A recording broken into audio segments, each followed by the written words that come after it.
बिस्मिल्लाहिर्रहमानिर्रहीम, अस्सलाम वालेकुम, वेलकम टू माय चैनल दावत इस्लाम। मैं हूं आपका दोस्त शफकत अली ऑफिशियल।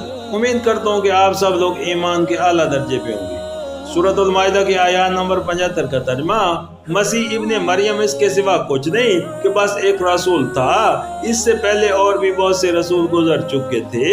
उसकी माँ एक रास्तबाज औरत थी और वो दोनों खाना खाते थे।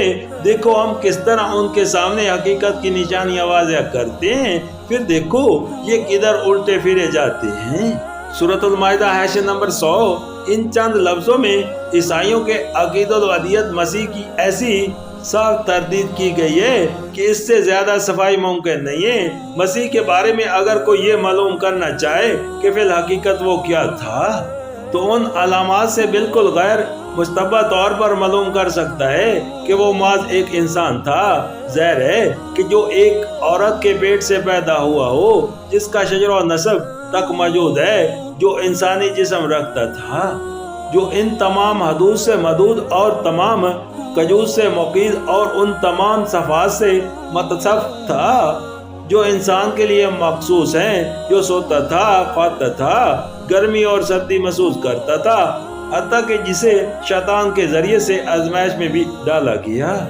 उसके मुतल्लिक कौन मकूल इंसान ये तस्वर कर सकता है कि वो खुद खुदा है या खुदाई में खुदा का शरीक व सईम है। लेकिन ये इंसानी ज़हन की जलालत पजीर का एक अजीब करिश्मा है कि ईसाई खुद अपनी मजहबी किताबों में मसीह की जिंदगी को सरहन एक इंसानी जिंदगी पाते हैं और फिर भी उसे खुदाई से मुतसफ करार देने पर इसरार किए चले जाते हैं। हकीकत ये है कि ये लोग उस तारीखी मसीह के कायल ही नहीं है जो आलम वाक़या में ज़ाहिर हुआ था, बल्कि उन्होंने खुद अपने वहमो गुमान से एक ख्याली मसीह तंसीब करके उसे खुदा बना लिया है।